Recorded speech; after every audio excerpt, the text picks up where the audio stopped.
Hello friends, स्वागत है आपके अपने चैनल स्टैंड बीपीएससी में। दोस्तों, हम दृष्टि आईएएस का प्रकाशन लेकर आए हैं। दृष्टि आईएएस का प्रकाशन मुखर्जी नगर में अवेलेबल है।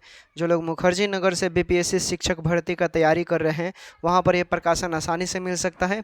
और आप अपने सामने रखिए प्रकाशन। ये प्रकाशन की संख्या इसमें 20 होगा। थंबनेल पर 15 लिखा गया है मिस्टेक से, लेकिन हम 20 प्रैक्टिस सेट करवाएंगे आपको। और कक्षा 1 से लेकर 5वीं तक का रहेगा, जिसमें आपको कुल प्रश्नों की संख्या कितने होंगे? 120 प्रश्न रहेंगे। और कुल अंक आपको पता है कि 120 प्रश्न के लिए आपको 120 प्रश्न ही मिलेंगे। प्रत्येक क्वेश्चन पर आपको 1 नंबर रहेगा। और परीक्षा की जो अवधि रहेगी, परीक्षा का जो समय रहेगा, 2 घंटे का पेपर होगा आपका दोस्तों। कितने का? 2 घंटा का पेपर होगा, जिसमें मैथ पूछा जाएगा, रीजनिंग रहेगा, सामान्य जागरूकता रहेगा, समान विज्ञान रहेगा, सामाजिक विज्ञान रहेगा, भारतीय राष्ट्रीय आंदोलन से प्रश्न रहेंगे, भूगोल रहेंगे, पर्यावरण विषय शामिल रहेंगे, जिसमें निगेटिव मार्किंग भी रहेगा आपको दोस्तों। ओके, तो इन सब चीज़ों को देखकर तैयारी करना है। और ये बेस्ट है बीपीएससी टायर परीक्षा कक्षा 1 से लेकर 5 तक का, ठीक है, जो एनसीईआरटी और एससीईआरटी पर आधारित होगा। तो चलिए हम लोग आज का सेशन शुरू करते हैं। किरण ने एक मोबाइल 6,000 रुपये में खरीदा तथा 5400 रुपये में बेच दिया, उसकी हानि प्रतिशत ज्ञात कीजिए। देखिए, हम लोग क्या कर रहे हैं, प्रैक्टिस लगा रहे हैं। प्रैक्टिस हम डिटेल में आपको नहीं बताएंगे, हम सिर्फ आंसर बताएंगे, क्योंकि 120 प्रश्न है और 120 प्रश्नों को सॉल्व करेंगे, डिटेल में बताएंगे तो 2 घंटा लग जाएगा। ठीक है, ऐसे तो 2 घंटा रहते हैं, लेकिन यहाँ पर प्रैक्टिस करना है थोड़ा सा। आपको प्रैक्टिस अपने स्तर से करना है। आप एनालिसिस खुद कीजिएगा, हम सिर्फ आंसर बताएंगे, और जो लगेगा ज़रूरत है उसका एनालिसिस करना, वो हम खुद कर देंगे। देखिए, तो इसका क्या राइट आंसर हो जाएगा? क्या कीजिएगा, चूँकि मोबाइल को इतने रुपए में खरीदा तो क्रय मूल्य क्या हो जाएगा? 6,000 रुपये। क्रय मूल्य 6,000 रुपये होगा, और विक्रय मूल्य 5400 रुपये हो जाएगा। देखिए कितना इजी क्वेश्चन है। विक्रय मूल्य 5400 रुपये, तो क्रय मूल्य ज़्यादा है, तो इस कंडीशन में लाभ होगा। तो लाभ कितना हो जा रहा है? 600 रुपया। अब प्रतिशत ज्ञात कीजिएगा। प्रतिशत तो क्या हो जाएगा? 600 बटा 6,000, 6,000 गुने 100, इसको काटिएगा तो आपका कितना राइट आंसर आएगा? 10%। ओके, 10% आंसर हो गया। चलिए अगला प्रश्न देखिए। अगला प्रश्न है आपका कि 2.5 लीटर बराबर डैश मिलीमीटर होता है। 2.5 लीटर बराबर कितना मिलीमीटर होता है? आपको पता है 1 लीटर में 1,000 मिलीमीटर होता है। 1,000 लीटर में 1 लीटर में 1,000 मिलीमीटर होता है, तो 2.5 में क्या हो जाएगा? 2,500 हो जाएगा। गुना कर देंगे आप, तो राइट आंसर 2,500 हो गया। उसके बाद पैटर्न को आगे बढ़ाइए। पैटर्न को आगे बढ़ाइए। देखिए 118 है, 2 का बढ़ रहा है, तो यहाँ 126 हो जाएगा। राइट आंसर देखिए कितना आसान प्रश्न है, आप आसानी से पास हो जाएंगे। अगर ऐसे पढ़ेंगे, ऐसा क्वेश्चन रहेगा तो आप आराम से निकाल देंगे। कोई भी थोड़ा सा मन लगाकर पढ़ना पड़ेगा, मैथ में जान नहीं है। वह बड़ी से बड़ी संख्या ज्ञात करें जिससे 285 और 1249 में भाग देने पर क्रमशः शेष 9 और 7 बचता है। इस तरह के सवाल का क्या किया गया? देखिए 285 में से बारी बारी से आप शेष बोल रहे हैं तो घटा कर देखिएगा। 285 में से अगर आप 9 घटाएंगे तो क्या हो जाएगा? 276। ठीक है, और 1249 में से 7 घटाइएगा तो 1242। ठीक है, और इसका मौसम निकालिए। 276 और 1242 का मौसम निकाल लीजिए, जो आएगा वही आपका आंसर आ जाएगा। ठीक है, तो आएगा 138। ओके, तो राइट आंसर 138 आ जाएगा। चलिए अगला प्रश्न देखिए। अगला प्रश्न है आपका, तो इसको छोटा पढ़ने का। देखिए रीजनिंग से प्रश्न पूछा है, रीजनिंग तो आपके रहेंगे ही। ओके, देखिए ए बी सी तथा डी 5 अंकों की संख्याएं हैं तथा प्रत्येक में 9 केवल एक बार आया है एवं इसका स्थान दर्शाया गया है। शेष अंकों के बारे में कुछ भी ज्ञात नहीं है। शेष अंकों के बारे में कुछ भी ज्ञात नहीं है। देखिए संख्याएं 5 अंकों की है एवं 9 सबसे बड़ा अंक है। इसमें 9 सबसे बड़ा अंक है, इसलिए सबसे बड़ी संख्या वो होगा जिसके 10,000 स्थानों पर क्या 9 होना चाहिए। 9 होना चाहिए। तो देखिए आप पकड़ लीजिए, जो इतना हिंट मिल गया तो आप आसानी से पकड़ सकते हैं। तो क्या राइट आंसर हो जाएगा दोस्तों? क्या राइट आंसर हो जाएगा बताइए?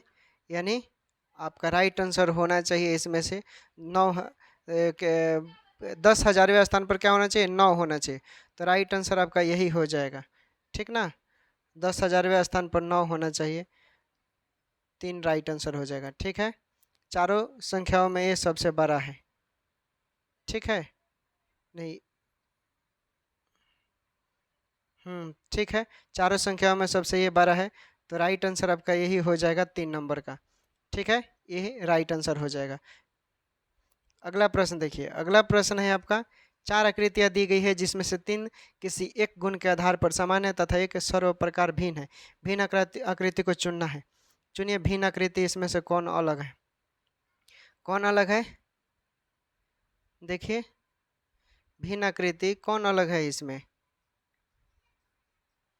भिन्न आकृति कौन अलग है, आपको ध्यान से देखना है। रीजनिंग है, थोड़ा रीजनिंग फंसाने के लिए, घुमाने के लिए दिमाग का खेल करना पड़ता है इसमें, तभी आपसे बनेगा, नहीं तो फिर दिक्कत हो जाएगा। थोड़ा सा इधर उधर करेंगे फिर आपसे प्रॉब्लम हो जाएगा। तो बताइए क्या राइट आंसर होगा, कमेंट कीजिए लोग दोस्तों, इसका क्या राइट आंसर होना चाहिए, क्या जवाब होगा बताइए लोग। राइट आंसर हो जाएगा दो। दो जो है इसमें भिन्न है, ठीक है, दो जो है इसमें भिन्न है। चलिए अगला प्रश्न देखिए, अगला प्रश्न है, मेरा जन्मदिन मेरे भाई के जन्मदिन के 64वें दिन बाद पड़ता है। यदि मेरे भाई का जन्मदिन सोमवार को पड़ता है तो मेरा जन्मदिन किस दिन पड़ेगा? किस दिन पड़ेगा आपका जन्मदिन? आप बता सकते हैं क्या, किस दिन आपका जन्मदिन पड़ेगा, किस दिन पड़ेगा? देखिए आसान है, कुछ करना है नहीं है। 64 दिन आपको पता है कि 64 दिन बराबर 9 सप्ताह, एक विषम दिवस है। ओके, इसलिए आपका जन्मदिन क्या हो जाएगा, सोमवार प्लस एक यानी मंगलवार। तो राइट आंसर क्या हो जाएगा, मंगलवार हो जाएगा। हम जल्दी जल्दी सॉल्व कर रहे हैं क्योंकि प्रश्नों की संख्या ज़्यादा है। अगला प्रश्न, एक विशिष्ट कोड भाषा में फ्लेम को 69,431 लिखा जाता है तथा MOCT को 3,872 लिखा जाता है। इस कोड भाषा में फैक्ट को किस प्रकार लिखा जाएगा, किस प्रकार लिखा जाएगा? तो देखिए F6, F को देखिएगा तो F 6 बार में आता है, ठीक है। L को देखिएगा तो L 9वें स्थान पर आता है। A इसमें 4वें पर दिया है और T का क्या दिया है, फ्लेम पूछा है ना, सॉरी फ्लेम पूछा है, तो फ्लेम F आपका आएगा 6वें नंबर पर, L आएगा 9वें नंबर पर, और A इसका अनुसार 4 नंबर पर, और M इसका अनुसार 3 नंबर पर, और E इसका अनुसार 1 नंबर पर, ठीक है। और फिर मॉक्ट है, तो मॉक्ट इसके अनुसार M 3 नंबर पर, O 9 नंबर पर, और C 7 नंबर पर, T इसके अनुसार 2 नंबर पर। तो फैक्ट हमारा क्या होना चाहिए इसके अनुसार, फैक्ट भी आएगा हमारा 6 नंबर पर, A आएगा 4 नंबर पर, और C आएगा 7 नंबर पर, और T आएगा 2 नंबर पर। तो 6,472 कहीं दिया है क्या, तो A में दिया है, तो यही आपका राइट आंसर हो गया। चलिए अगला प्रश्न देखिए, अगला प्रश्न है, पक्षी जैसे घोंसले से संबंधित है वैसे ही आदमी किससे संबंधित है? देखिए यहाँ जानवर, निवास स्थल, संबंध को दर्शाया गया है। पक्षी के निवास स्थल को घोंसला कहा जाता है, उसी प्रकार मनुष्य के निवास स्थल को घर कहा जाता है। तो राइट आंसर घर हो जाएगा। समझ गए? अगला प्रश्न देखिए, आकृति देखना है, जैसे इसको मोड़ा गया है और खोलने के बाद ये कैसा दिखाई देगा आपको यही बताना है। चलिए बताइए क्या राइट आंसर होगा, इसमें से क्या होगा राइट आंसर? चलिए देखिए, तो राइट आंसर इसमें आपका हो जाएगा ये C नंबर का राइट आंसर, ठीक है, ये C नंबर का आपका राइट आंसर हो जाएगा, ये खोलने पर ऐसा होगा। चलिए अगला प्रश्न देखिए, अगला प्रश्न है आपका कि एक कक्षा में 15 विद्यार्थियों की औसत उम्र 15 वर्ष है, इनमें से 5 विद्यार्थियों की औसत उम्र 14 वर्ष है एवं अन्य 9 विद्यार्थियों की औसत उम्र 6 वर्ष है। 15वें विद्यार्थी की औसत उम्र क्या होगी? इसमें 15वें विद्यार्थियों की औसत उम्र पूछेगा, तो क्या करेंगे, 15 विद्यार्थियों का उम्र क्या हो जाएगा, 15 हो जाएगा, ठीक है। 15 विद्यार्थियों की उम्र 15 विद्यार्थियों की कुल उम्र और माइनस 5 विद्यार्थियों की कुल उम्र माइनस 9 विद्यार्थियों की कुल उम्र। समझ गए? आप वीडियो को म्यूट कर कर थोड़ा सा आप लिख लीजिएगा। तो हम भाषा समझा दिए, 15वें विद्यार्थियों की उम्र बराबर 15 विद्यार्थियों की कुल उम्र घटाओ यानी माइनस का चिन्ह 5 विद्यार्थियों की कुल उम्र माइनस अन्य 9 विद्यार्थियों की कुल उम्र। तो उसी पर आप सॉल्व कीजिएगा, तो सॉल्व करने के बाद आपका 11 वर्ष राइट आंसर आएगा, 11 वर्ष। अगला प्रश्न, अगला प्रश्न है, इसके बाद हम लोग जीके जीएस करेंगे, ठीक है। 120 प्रश्न रहेगा, वीडियो को अंत तक बनिएगा, सिर्फ आप प्रैक्टिस की निगाह से देखिए, इसके बाद आपका बाकी का विषय होगा। एक वस्तु का क्रय मूल्य विक्रय मूल्य का 40% है, विक्रय मूल्य का क्रय मूल्य से कितना प्रतिशत होगा? आपको पता है, मान लीजिए कि माने कि वस्तु का विक्रय मूल्य क्या 100 रुपये, इस तरह के प्रश्न में तो इसका क्रय मूल्य क्या हो जाएगा, चूँकि 40% बोल रहा है तो 100 का 40% निकालिएगा तो 100 का 40% 40 रुपये आ जाएगा। ठीक है, अब प्रतिशत पूछ रहा है तो 100/40 गुने 100, काट कूट कर जो आंसर आएगा 250%, वही आपका राइट आंसर हो जाएगा। अगला प्रश्न देखिए, 5 अंकों की सबसे बड़ी संख्या एवं 6 अंकों की सबसे छोटी संख्या का अंतर क्या होता है। 6 अंकों की सबसे छोटी संख्या होता है कितना, 1 लाख, ठीक ना, 2 4 5 6, 1 लाख, ठीक है। और 5 अंकों की सबसे बड़ी संख्या 99,999, 99,999 ये हो गया। अब इसका घटा लीजिए, घटाने के बाद जो एक बचेगा वही आपका क्या हो जाएगा, राइट आंसर। देखिए ऑप्शन में दिया है एक, उसके बाद देखिए, उसके बाद है 20 केजी कितने केजी 4% है, 20 केजी कितने, तो निकालिए। मान लीजिएगा x केजी का 4% बराबर 20 आएगा, तो काट कोट कर यानी x गुने 4/100 यानी 20%। ठीक है, क्या आ जाएगा, 20% आ जाएगा। कौन फोन किया,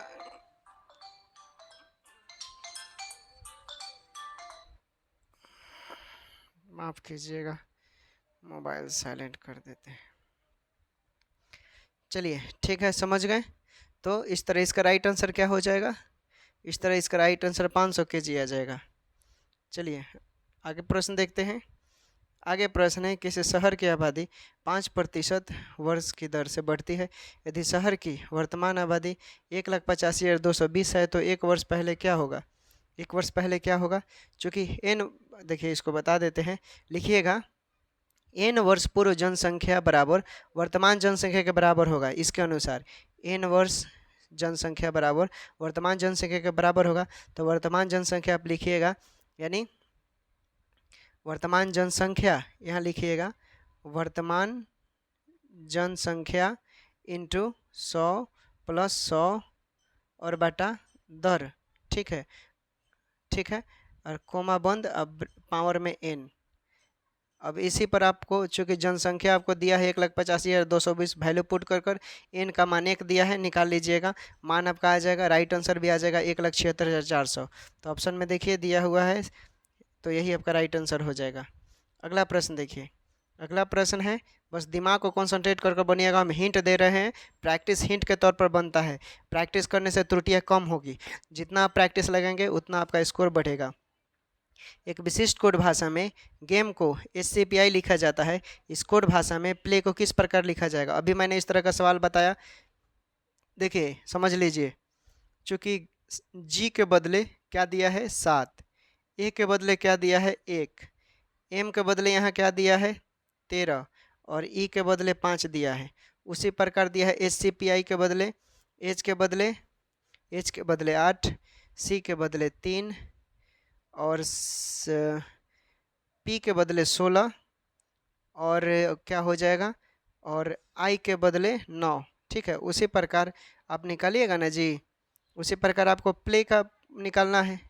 ठीक है, तो प्ले का निकालेंगे तो क्या हो जाएगा, प्ले का आपका राइट आंसर, प्ले का राइट आंसर क्या हो जाएगा, बताइए लोग, थोड़ा दिमाग लगाइए लोग, आप लोग भी।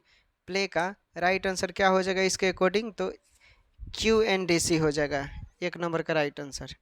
अगला प्रश्न देखिए, ये आकृति दिया है, प्रश्न आकृति है, और इसी में से आपको देखकर बताना है क्या राइट आंसर होगा। चलिए बताइए क्या इसमें से राइट आंसर होगा, आपको बताना है। तो देखिए ये जो है ना, ये जो आपका राइट आंसर है 2 नंबर का, यही आपका सही हो जाएगा। इसके अकॉर्डिंग आप वीडियो को पॉज कर दिमाग लगाइएगा, हम प्रैक्टिस करवा रहे हैं, ठीक है, एनालिसिस नहीं, इसलिए आपको थोड़ा सा सेल्फ स्टडी खुद करना पड़ेगा। दिए गए आकृति में आप कहीं भी सेट लगाने जाते होंगे तो आपको कॉल आंसर बताया होगा, जो सिलेक्टेड होता है उसी का एनालिसिस करवाया जाता है। तो बताइए, त्रिभुज इस प्रकार है, तो इसका राइट आंसर क्या होगा दोस्तों, इसमें कितने हो जाएंगे, यानी 5 हो जाएंगे, 1 2 3 4 5। ठीक है, तो इसलिए राइट आंसर 5 हो जाएगा। समझ गए। देखिए इसमें क्या करेंगे, त्रिभुज AFB, यहाँ मान लीजिए F है B है, नाम लिखकर आप ऐसे नाम लिखा कर सकते हैं, तो राइट आंसर क्या हो जाएगा, 5 त्रिभुज हैं इसमें। इसमें देखिए इसमें थोड़ा और छोटा करना पड़ेगा ताकि आपको दिखाई दे। ठीक है, आकृति दिया है, प्रश्न आकृति, और बताइए कि इसके जैसा इसमें कौन है, कौन इसके संबंध से संबंधित है, बताइए क्या राइट आंसर होगा। तो इसका राइट आंसर देखिए 3 नंबर जो है ये इसी से संबंधित है, तो राइट आंसर 3 हो जाएगा। अगला प्रश्न देखिए, अगला प्रश्न है, प्रश्न आकृति दिया है, ठीक है, ये 1 नंबर में सर्किल के अंदर चतुर्भुज है, फिर सर्किल के अंदर चतुर्भुज, फिर सर्किल, और फिर चतुर्भुज, चतुर्भुज यानी क्या बोल सकते हैं, वर्ग, वर्ग बोल सकते हैं, वर्ग के अंदर वर्ग, फिर एक सर्किल। तो यहाँ पर क्या हो जाएगा राइट आंसर, चूँकि पहली आकृति में दूसरी आकृति में सबसे अंदर वाली और मध्य डिजाइन क्या करती है, एक दूसरे से स्थान परिवर्तन करती है, इसलिए राइट आंसर यहाँ पर 4 हो जाएगा। ठीक है, ये 4 राइट आंसर हो जाएगा।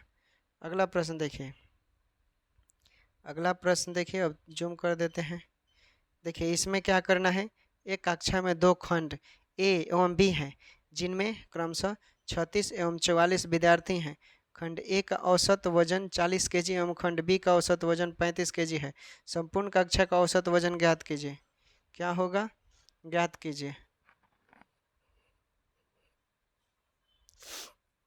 कैसे ज्ञात करेंगे, चूँकि खंड ए के 36 विद्यार्थी का कुल वजन क्या हो जाएगा, 36 गुने 40, यहाँ लिख लीजिएगा 36 गुने 40, तो क्या हो जाएगा 36 गुने 40 करेंगे तो 1440 आ जाएगा आपका, 1440 आ गया।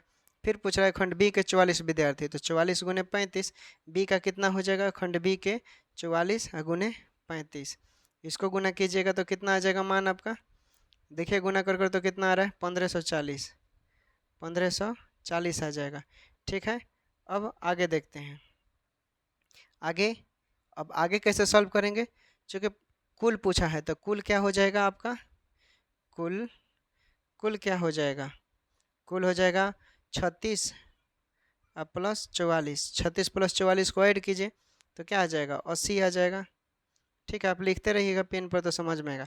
तो विद्यार्थियों का कुल वजन 1440 और 1540 को ऐड कीजिए तो 2980 आएगा, अभीष्ट औसत आया। ठीक है, फिर तब ये क्या गया, केजी में आया है, ठीक ना, ये क्या आया, केजी में आया है, कुल वजन केजी में आ गया। अब औसत आपको निकालना होगा तो क्या करते हैं, सभी विद्यार्थियों का कुल वजन बटा विद्यार्थियों की कुल संख्या, यानी 2980 बटा 80, 2980 बटा 80 करेंगे तो कितना आंसर आ जाएगा, यानी 37.25 right answer, 3 number right answer हो जाएगा। अगला प्रश्न देखिए, अगला प्रश्न है, एक आयत की परिमिति एवं उसकी चौड़ाई का अनुपात 5:1 है। यदि आयत का क्षेत्रफल 216 वर्ग सेंटीमीटर है तो आयत की लंबाई क्या होगी, आयत की लंबाई क्या होगी दोस्तों, क्या होगी बताइए, कैसे सॉल्व करेंगे। आयत का परिमाप होता है, आपको पता है 2 × L + B होता है दोस्तों, 2 × L + B होता है, और इस पर वैल्यू पुट कीजिए। ठीक है, चूँकि आयत का परिमाप पहले से दिया हुआ है तो उसी के प्रश्न अनुसार लेकर चलेंगे, 2 × L + B बटा B। कैसे करेंगे, आप हिंट दे देते हैं, 2 × L + B बटा B बराबर 5/1। रेशियो का मतलब बटा में होता है। अब इसको सॉल्व कीजिएगा तब का मान आ जाएगा, कितना मान आएगा दोस्तों, सॉल्व करेंगे तो सॉल्व कीजिएगा तो 18 सेंटीमीटर मान आ जाएगा। चलिए अगला प्रश्न देखते हैं।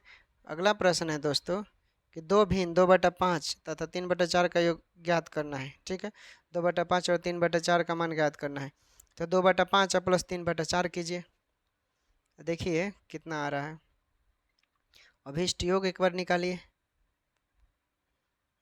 क्या राइट आंसर होगा, अभीष्ट योग करेंगे तो कितना हो जाएगा, क्योंकि इसमें 2/5 और 3/4 का योग इसमें आपको ज्ञात करना है। ठीक है, तो राइट आंसर आपका हो जाएगा, इसको ऐसे भी लिख सकते हैं, 2/2 गुने 4 प्लस 3 गुने 5 और बटा 5 गुने 4, तो ये राइट आंसर हो गया। तो देखिए इसके जैसा कहाँ राइट आंसर दिया हुआ है, कहीं कहीं दिया है इसके जैसा राइट आंसर, तो ही आपका ऑप्शन में देखिए, तो ऑप्शन में देखिए 1 नंबर में दिया है, तो यही आपका राइट आंसर हो गया। चलिए अगला प्रश्न देखिए, अगला प्रश्न है, एक व्यक्ति अपनी आय का 25% बचाता है। यदि वह प्रति माह 3000 रुपये की बचत करता है तो उसकी मासिक आय कितनी होगी, मासिक आय कितना होगा, तो बोलिएगा, माना कि व्यक्ति का मासिक आय व्यक्ति का मासिक का कितना हो जाएगा, x हो जाएगा। ठीक, चूँकि तो कितना हो जाएगा x का 25%, x गुने 25/100, इसको बराबर किसके हो जाएगा, 3000 रुपये के। 3000 रुपये के बराबर हो जाएगा। काट कुट कर कीजिए, देखिए कितना आंसर है। तो ये आपका 12,000 रुपया राइट आंसर आ जाएगा। अगला प्रश्न देखिए, अगला प्रश्न है 3 घंटिया 12 मिनट 15 मिनट तथा 18 मिनट के अंतराल पर बजती है। यदि वे एक साथ बजना शुरू करती है तो पुनः ये कितने समय बाद एक साथ बजेगी, कितने समय। चूँकि आपको इसमें दे रहा है 12 मिनट 15 मिनट 18 मिनट, तो इसका लघुत्तम समापवर्ती इस तरह का जब भी लगातार प्रश्न देगा लघुत्तम निकाल लीजिएगा। ठीक है, लघुत्तम निकालेंगे आप 12 15 18 का, तो आपका लघुत्तम आ जाएगा 180। 180 चूँकि मिनट में नहीं है, घंटा में है, तो 60 से भाग देंगे तो 34 18 यानी 3 घंटा। तो ऑप्शन में देखिए 3 घंटा भी दिया है, तो 3 घंटा आपका राइट आंसर हो जाएगा। कुछ नहीं है इस तरह का प्रश्न में। अब आइए दिए गए विकल्प में से विषम शब्द को चुनिए। दिए गए देखिए, सड़क को छोड़कर अन्य सभी परिवहन के साधन हैं और ये सभी सड़क पर चलते हैं, सही बात है। तो सड़क आपका इसमें राइट आंसर हो जाएगा। अगला प्रश्न, दिए गए लुप्त अंक ज्ञात करना है। 4 है, 6 है, 10 है, फिर 18, उसके बाद 34। तो 34 के बाद क्या होगा, देखिए 4 + 2 6, 6 + 4 10, 10 + 8 18, 18 + 16 34, तो 34 + 32 66। तो राइट आंसर 66 हो जाएगा। समझ गए। अगला प्रश्न देखिए, इसमें कौन सी आकृति प्रश्न आकृति के प्रतिरूप को पूरा करेगी, जो यहाँ पर खाली है। ठीक है, चलिए अब हम लोग जीके का प्रश्न देखते हैं, जल्दी जल्दी हम लोग सेशन करेंगे। ठीक है दोस्तों, मैथ आपका 40, मैथ आपका कितना पूछा है 40, तो 40 खत्म हो गया। ठीक, अब जीके जीएस से 80 प्रश्न रहेंगे। ठीक ना, मैथ आप हल्का फुल्का भी करते हैं, जीके जीएस पर कमांड हो जाता है तो 80 नंबर मिलेंगे, याद रखिएगा कितना इंपॉर्टेंट है। ठीक है, देखिए भारत में कितने राज्य समुद्र के किनारे हैं, भारत में कितने राज्य समुद्र के किनारे हैं, तो राइट आंसर क्या हो जाएगा, 9 राज्य भारत में समुद्र के किनारे हैं। ठीक है, अगला प्रश्न देखिए, मानव शरीर में एल्वियोली गुब्बारे जैसी संरचनाएं होती है जो डैश के भीतर मौजूद होती है। किसके भीतर मौजूद होती है, तो फेफड़े के भीतर मौजूद होती है। किसके भीतर, फेफड़े के भीतर मौजूद होती है। अगला प्रश्न देखिए कि खरपतवारों को निम्नलिखित में से कौन सा कथन असत्य है, कौन सा असत्य है इसमें बताना है। तो देखिए और ऊपर करते हैं, 3 नंबर जो है, फसल पकने के बाद उसे काटना निराई भी कहलाता है, तो यही आपका गलत है, राइट आंसर 3 हो जाएगा। अगला प्रश्न, मानचित्र एवं लेखा कौन बनाता है, मानचित्र एवं लेखा कौन बनाता है दोस्तों, तो ये बनाता है कार्टोग्राफर बनाता है। मानचित्र और लेखा कौन बनाता है, तो ये कार्टोग्राफर बनाता है। समझ गए। अगला प्रश्न देखिए, अगला प्रश्न है कि मलेरिया विनाशक कुनैन डैश वृक्ष से मिलता है, किससे मिलता है, तो सिनकोना के छाल से मिलता है, सिनकोना के छाल से। समझ गए।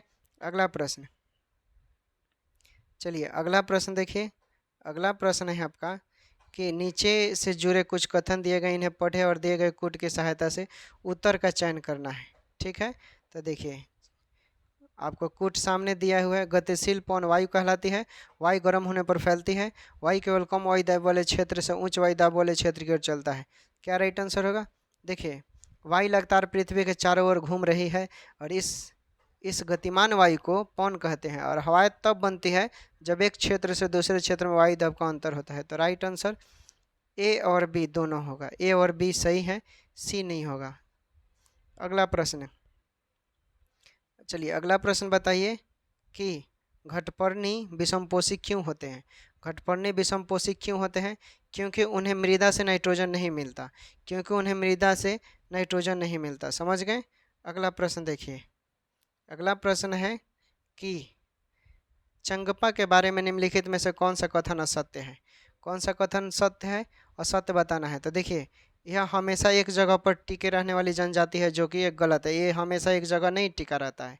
अगला प्रश्न देखिए, अगला प्रश्न है दोस्तों कि बिहार राज्य की सीमा से किस देश की सीमा जुड़ी है, बिहार राज्य की सीमा से किस देश की सीमा जुड़ी है, किस देश की सीमा जुड़ी है।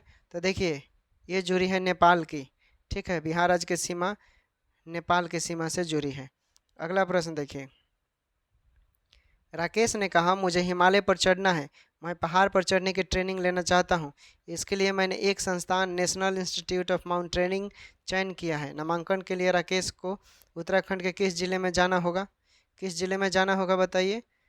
तो ये जाना होगा आपको उत्तरकाशी में जाना होगा। कहाँ जाना होगा? उत्तरकाशी में।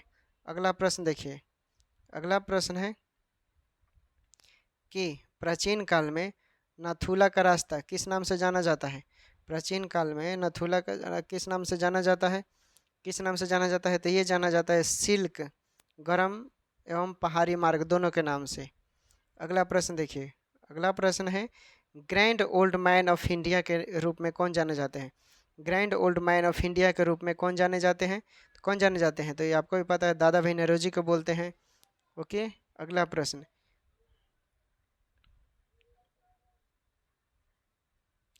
अगला प्रश्न देखिए, खरपतवार के बारे में सही कथन का चयन करना है।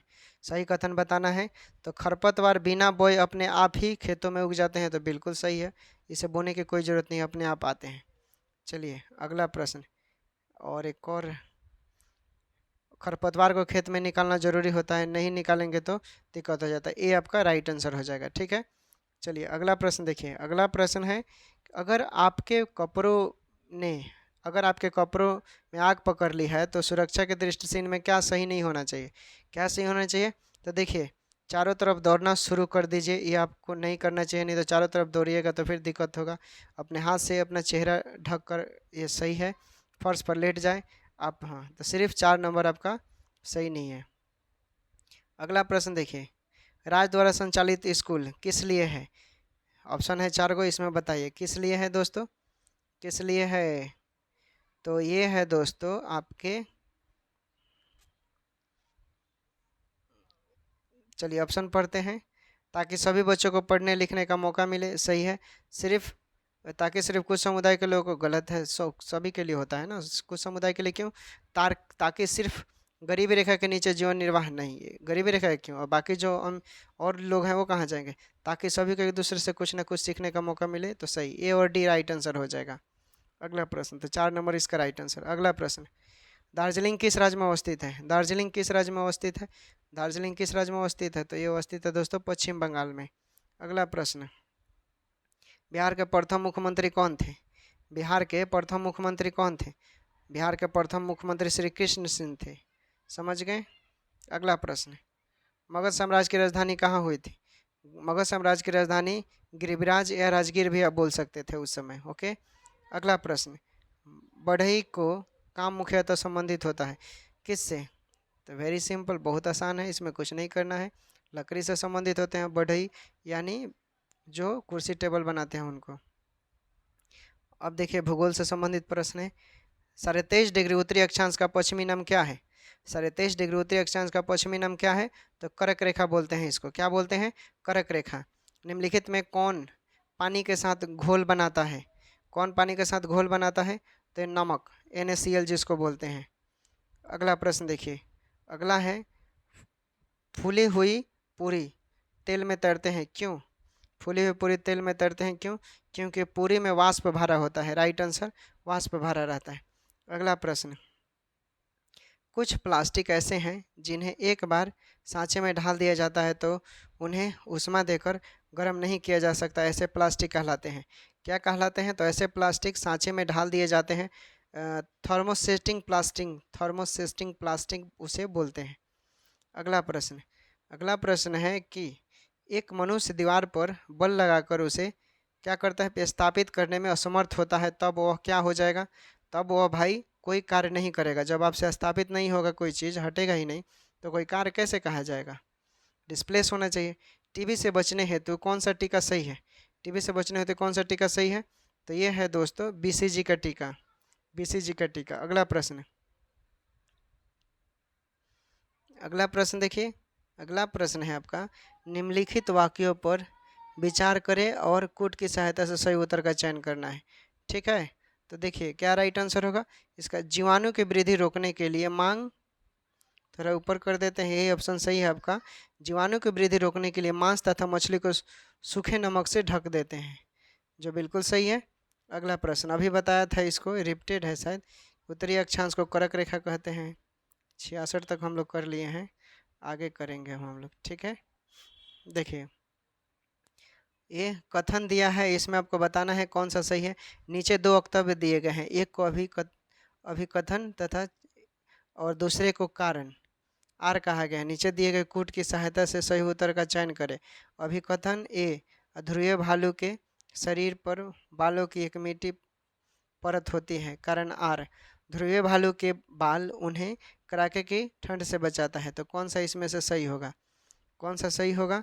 देखिए ध्यान से देखिएगा तो ध्रुवीय भालू के दो मोटी परतों और त्वचों के नीचे वासा की एक परत से क्या होता है, अच्छी तरह से ये ढका रहता है और उसके मोटे फर और वासा उसे ठंड से बचाते हैं और गर्म रखते हैं। इस प्रकार इसका राइट आंसर ए जो है, ए और आर दोनों सही है और आर ए का सही व्याख्या नहीं करता है, इसलिए 1 नंबर ऑप्शन सही है। अगला प्रश्न देखिए, किसी ठोस पदार्थ के सीधे वाष्प में बदलने की प्रक्रिया क्या कहलाती है? क्या कहलाती है? तो ये कहलाती है सब्लिमेशन। ओके, सब्लिमेशन बोलते हैं। अगला प्रश्न देखिए, किसने यूट्यूब का प्रतिस्पर्धी वाच शुरू किया है? किसने यूट्यूब का प्रतिस्पर्धी वाच शुरू किया है? किसने शुरू किया है? तो ये किया है दोस्तों फेसबुक ने किया है। किसने? फेसबुक ने किया है। अगला प्रश्न, अगला प्रश्न है, मैं एक ऐसे राज्य के जंगल क्षेत्र में रहता या रहती हूँ जहाँ पर खेती योग्य भूमि पर सबका अधिकार है, परंतु किसे कितनी जमीन खेती के लिए दी जाएगी उसके लिए लॉटरी निकाली जाती है। मैं किस राज्य में रहती हूँ? किस राज्य में रहती हूँ? तो मैं मिजोरम में रहती हूँ, ठीक है, या रहता हूँ। अगला प्रश्न है, मिजोरम में ऐसा होता है। अगला प्रश्न है, कल्पना करें कि आप चांद की सतह पर खड़े हैं तो कैसा महसूस होगा आपको? यानी आप पृथ्वी को आंशिक रूप से देख पाएंगे, पृथ्वी को आप आंशिक रूप से देख पाएंगे। अगला प्रश्न, डेंगू बीमारी कैसे होती है? डेंगू बीमारी कैसे होती है? तो मादा एडिस मच्छर के काटने से। एडिस मच्छर देखिए ऑप्शन में दिया हुआ है, तो ही आपका राइट आंसर हो गया। अगला प्रश्न, अगला निम्नलिखित पर विचार करें और सही उत्तर का चयन करना है। देखिए इसमें क्या राइट आंसर होगा? इसमें होगा जो लोग बोल और सुन नहीं सकते वे अपनी बातें दूसरे को इशारे समझाते हैं। तो यही आपका सही है, बाकी ये तीनों BCD गलत है। अगला प्रश्न देखिए, ए और इसमें बी भी सही होगा। एक मिनट, जो लोग बोल कर सुन नहीं सकते वे दूसरे की बातें हमेशा उनके होठों को देखकर पूरी तरह समझ जाते हैं। तो ए और बी सही होगा इसमें, ठीक है। 1 माइक्रोन किसके बराबर होता है? 1 माइक्रोन किसके बराबर होता है? तो 1 माइक्रोन बराबर होता है 0.011 millimetre. 2 number option right answer. स्वस्थ मनुष्य का हृदय 1 मिनट में कितने बार धड़कता है? तो ये 72 बार धड़कता है। अगला प्रश्न, त्वरित चालक ऊंचे भवन को बचाता है। त्वरित चालक ऊंचे भवन को बचाता है आसमान से पैदा होने वाले बिजली से, आसमान से पैदा होने वाली बिजली से। अगला प्रश्न देखिए, अगला प्रश्न है, बायोगैस क्या है? बायोगैस क्या है? तो मीथेन कार्बन डाइऑक्साइड का मिश्रण है। बायोगैस मीथेन और कार्बन डाइऑक्साइड का मिश्रण है। अगला प्रश्न, अगला प्रश्न है, भारत का लौह पुरुष किसे कहा जाता है? भारत का लौह पुरुष सरदार वल्लभ भाई पटेल को कहा जाता है। भारत का लौह पुरुष सरदार वल्लभ भाई पटेल को कहा जाता है। अगला प्रश्न है, गुप्त काल में किस शासक को भारत का नेपोलियन कहा जाता है? किससे कहा जाता है? तो कहा जाता है चंद्रगुप्त द्वितीय को भारत का नेपोलियन कहा जाता है। अगला प्रश्न देखिए, इसमें कूट दिया है, ठीक है, देख लीजिए नीचे दिए गए 2 कूट है। तो क्या क्या बोल रहा है? ए और दूसरे का कारण, कभी कभी से जुताई से पहले खेतों की खाद डाली जाती है। कारण, जुताई के समय खाद डालने से खाद मिट्टी के भली भांति। देखिए तो इसमें क्या राइट आंसर होगा? तो देखिए ए और आर दोनों सही है और आर ए की सही व्याख्या नहीं करता है, तो इसलिए 2 राइट आंसर। अगला प्रश्न, अगला प्रश्न है कि कौन सा ग्रह लाल ग्रह कहलाता है? तो मंगल को लाल ग्रह कहते हैं, मंगल को लाल ग्रह कहते हैं, ठीक है। मंगल को कौन सा ग्रह लाल ग्रह? तो मंगल, ठीक है, दिक्कत नहीं होना चाहिए। उसके बाद बिहार बंगाल से पृथक हुआ कब? बिहार बंगाल से पृथक हुआ कब दोस्तों? तो 1912 में, ठीक है, 22 मार्च 1912। और प्रत्येक वर्ष 22 मार्च को बिहार दिवस मनाया जाता है। अगला प्रश्न देखिए, अगला प्रश्न है आपका, विश्व में कौन सा पठार सबसे ऊंचा और सबसे जटिल है? विश्व में कौन सा पठार सबसे ऊंचा और सबसे जटिल है? तो ये हो जाएगा आपका तिब्बती पठार। तिब्बती पठार जो है सबसे ऊंचा और जटिल है। अगला प्रश्न, ऊष्मा विकिरण से मापने के लिए किसका उपयोग किया जाता है? ऊष्मा विकिरण को मापने के लिए किसका उपयोग किया जाता है? किसका उपयोग किया जाता है? तो ये उपयोग किया जाता है कैलोरीमीटर से। कैलोरीमीटर में हम उपयोग करते हैं। सामान्यतः चींटियाँ एक सीधी रेखा में गमन करते हैं, इसका कारण क्या है? सामान्यतः चींटियाँ एक सीधी रेखा में गमन करते हैं, इसका कारण क्या है? तो इसका कारण है दोस्तों, आपको पता है, गंध के वजह से, सुगंध के वजह से ही वो ऐसा करती है। अगला प्रश्न, भारत के सबसे बड़े किले का नाम बताइए। भारत का सबसे बड़े किले का नाम चित्तौड़गढ़ का किला, जो चित्तौड़गढ़ में पड़ता है। आपने हिस्ट्री पढ़ा होगा तो आसानी से आपको याद होगा। चलिए, इसमें बताना है ध्रुवीय क्षेत्र हमेशा ठंडे रहते हैं और ध्रुवीय क्षेत्र में सूर्य उदय कभी नहीं होता है। अब चलिए, कारण और सही बताना है, इसमें क्या राइट आंसर होगा। देखिए ये सही है इसमें, ठीक है, ये सही है परंतु आर गलत है, तो 3 नंबर आपका राइट आंसर हो जाएगा। अगला प्रश्न देखिए, किस शहर में प्रथम मेट्रो रेलवे सेवा प्रारंभ हुई? किस शहर में? तो ये कोलकाता में हुआ था, ठीक ना, कोलकाता में हुआ था, 1984 की बात है, 1984 में। अगला प्रश्न, मैं एक जलीय जंतु हूँ जो भोजन पकड़ने के लिए आमाशय को अपने मुख से बाहर निकलता हूँ या निकालते हूँ, मेरा नाम क्या है? मेरा नाम क्या है दोस्तों, बता सकते हैं? तो इसको हम बोलते हैं दोस्तों तारा मछली। क्या बोलते हैं? तारा मछली, राइट आंसर। अगला प्रश्न, कूट दीजिए। देखिए कूट से 4-5 प्रश्न पूछ रहा है, तो इस पर थोड़ा आप ध्यान दे दीजिएगा। भारत और अर्जेंटीना, कथन ये बोल रहा है भारत और अर्जेंटीना के लोग सापेक्ष एक दूसरे से उल्टे खड़े प्रतीत होते हैं, और दूसरा बोल रहा है पृथ्वी का ऊपर और नीचे कुछ नहीं होता, यह सापेक्ष होता है। तो क्या होगा? देखिए, पृथ्वी को 2 गोलार्ध में विभाजित किया जा सकता है, ऊपरी और निचली। निचली को दक्षिणी बोलते हैं, ऊपरी को उत्तरी बोलते हैं। यदि स्पष्ट रूप से परिभाषित नहीं किया गया है तो गोलार्ध सापेक्ष है। उदाहरण के लिए सिडनी में रहने वाले व्यक्ति के लिए वह स्वयं को उत्तरी गोलार्ध में मान सकता है, तो भारत दक्षिण गोलार्ध में होगा उसके मुताबिक, ठीक ना। तो इस तरह राइट आंसर देखिए, ए और आर दोनों सही है और आर ए की सही व्याख्या नहीं करता है, इसलिए आपका ए राइट आंसर। चलिए अगला प्रश्न देखिए, परम क्या है? परम क्या है दोस्तों? तो परम आपका कंप्यूटर है। परम क्या है? कंप्यूटर है, ठीक है। अगला प्रश्न देखिए, अगला प्रश्न है मधुबनी चित्रकला के बारे में कुछ वक्तव्य दिए गए, इनमें कौन सा कथन सही कथन का चयन करना है? तो देखिए, यह बिहार के प्रसिद्ध चित्रकला है, बिल्कुल सही है। ये नंबर ही पहले में आंसर दे दिया, यही राइट आंसर होगा। अगला प्रश्न देखिए, ए और बी भी दिया है। तो यह चित्रकला को बनाने में पीसे हुए चावल और रंगों का प्रयोग किया जाता है, बिल्कुल चावल का प्रयोग किया जाता है, तो ए और बी सही होगा, ठीक है। कूट आ गया फिर से। देखिए, ब्रेल लिपि में मोटे मोटे अनाज क्या है? ब्रेल लिपि में मोटे कागज पर उभरे हुए बिंदु बने होते हैं और उभरे होने के कारण इन्हें ब्रेल लिपि को छूकर पढ़ा जाता है।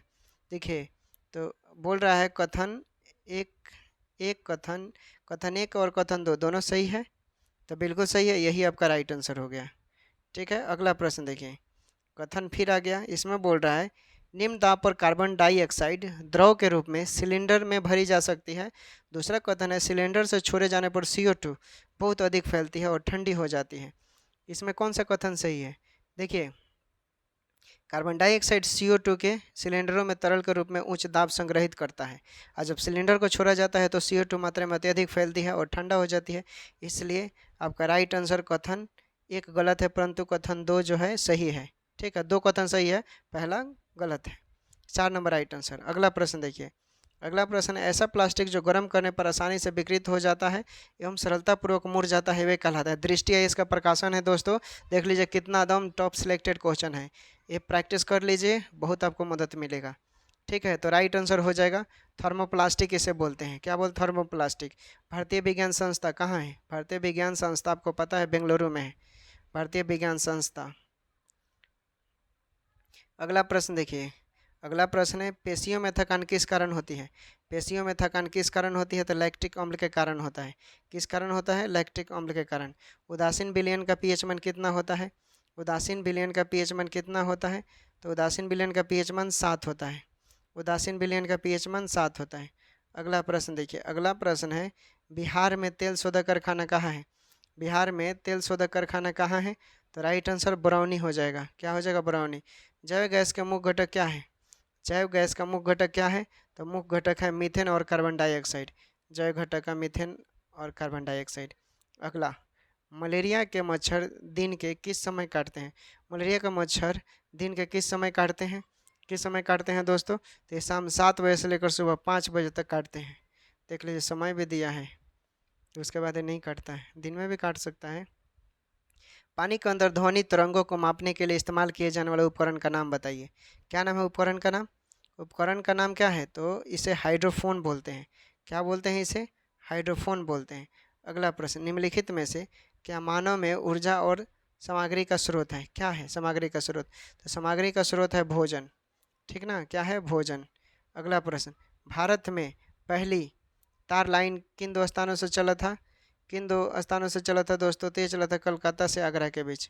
तार लाइन कलकत्ता से आगरा के बीच चला था। अगला प्रश्न देखिए, अगला प्रश्न है आपका, इसमें कूट दिया है, आपको बताना है कौन सा कथन सही है, ठीक है? देखिए कौन सा कथन सही है आपको बताना है। तो देखिए क्या हो जाएगा, चूँकि ऑप्शन को ध्यान से पढ़ेंगे तो आपको दिखाई देगा कि जंगल बचाने के क्रम ग्राम सभा का होता है, काम जो होता है ग्राम सभा का। बिल्कुल राइट आंसर। गांव में ज़्यादा ये सब क्रियाकलाप होते हैं। फिर कूट आ गया, कूट आपको बताना है, 2 कूट दिया है। लोग एक अंतरिक्ष यान में पृथ्वी के खिंचाव को महसूस करते हैं, और दूसरा है अंतरिक्ष यान पृथ्वी के चारों ओर घूमता है। तो बताइए कौन सा कथन सही है या गलत है? ऑप्शन को ध्यान से देखिए। लोग एक अंतरिक्ष यान में पृथ्वी के खिंचाव को महसूस करते हैं, तो ये आपका कथन गलत है, ये गलत है। फिर आगे पढ़िए, आगे पढ़िए, और क्या बोल रहा है? अंतरिक्ष यान पृथ्वी के चारों ओर घूमता है, तो आर सही है, इसलिए 4 ऑप्शन राइट आंसर सही है। अगला प्रश्न देखिए, अगला प्रश्न क्या होगा? ऑस्ट्रेलिया में एक पहाड़ी पाया जाता है, एक पेड़ पाया जाता है जिसमें पत्तियां बहुत ही कम पाई जाती है। इसकी जड़ें जमीन में गहरी जाती है जब तक कि पानी तक न पहुंच जाए। यह पानी पेड़ के तने में जमा होता रहता है। जब कभी इस पौधे वाले इलाके में पानी नहीं होता तो वहाँ के लोग इसके तने के अंदर पतला पाइप डालकर पानी निकाल लेते हैं। यह पौधा किस नाम से जाना जाता है? यह पौधा किस नाम से जाना जाता है? तो रेगिस्तान ओक नाम से जाना जाता है, रेगिस्तानी ओक के नाम से। यह पौधा रेगिस्तानी ओक के, देख लीजिए कितना इम्पोर्टेंट है। भारत की किस प्राचीन नृत्य शैली को सादिर कहा जाता था? सादिर कहा जाता था किसको? तो भारतनाट्यम को कहा जाता है। क्या कहा जाता है? सादिर, भारतनाट्यम को। अगला प्रश्न, अगला प्रश्न है, उस ग्रह का नाम बताएं जो सौर मंडल में अन्य ग्रहों के विपरीत दिशा में चलता है। अन्य ग्रहों के मुताबिक विपरीत दिशा में, तो राइट आंसर इसमें क्या हो जाएगा? यूरेनस जो है ये विपरीत दिशा में चलता है, यूरेनस, याद रखिएगा। अगला प्रश्न देखिए, कुछ फूलों का प्रयोग सब्जियों के रूप में होता है, निम्नलिखित में से सही कथन का चयन करें। कौन सा फूल है? तो फूल है दोस्तों, वो फूल हो जाएगा क्रचनार का फूल, सहजन का फूल, केले का फूल। रेफ्लेसिया का फूल नहीं होगा, ठीक है? ए बी सी सही होगा, यानी तो आपका राइट आंसर देखिए 3 नंबर में ए बी सी दिया है, तो ये राइट आंसर हो गया। अगला प्रश्न देखिए, अगला प्रश्न है, आप एक ऐसे जगह घूमने गई हैं जहां आपको नारियल तेल में बनी हुई समुद्री की मछलियां परोसी गई है। बताइए आप किस जगह घूमने गई हैं? किस जगह घूमने गई हैं आप? किस जगह घूमने गई हैं? तो आप घूमने गई हैं दोस्तों गोवा में, ठीक है? वहाँ ये फेमस है। अगला प्रश्न देखिए, किसने कहा असंभव शब्द मूर्खों के डिक्शनरी में पाया जाता है? मूर्खों के डिक्शनरी में पाया जाता है, नेपोलियन ने कहा था। किसने कहा था? नेपोलियन ने, ठीक है? अब देखिए आ गया एक और कथन वाला, दिया है, पर्याप्त ऊंचाई पर वायु इतनी ठंडी हो जाती है कि इसमें उपस्थित जलवाष्प संघनित होकर छोटी छोटी जल की बूंदें, जिन्हें जल कणिकित कहते हैं, परिवर्तित हो जाता है। क्या कहलाता है? Right answer. उसके बाद है, छोटी जल कणिकाएं जो वायु में तैरती रहती हैं हमें बादलों के रूप में दिखाई देती है। कथन 1 सही है कि कथन 2 गलत है, या कौन किसका बताइए? देखिए, पर्याप्त ऊंचाई पर वायु इतनी ठंडी हो जाती है कि इसमें उपस्थित जल संघनित होकर छोटे छोटे जल के बूंदों में जम जाते हैं, जिन्हें जल कणिकाएं कहते हैं। तो कथन 1 सही है। फिर देखिए, छोटी जल कणिकाएं जो वायु में तैरती रहती है, ये बादलों के रूप में दिखाई देती है, तो ये भी सही है।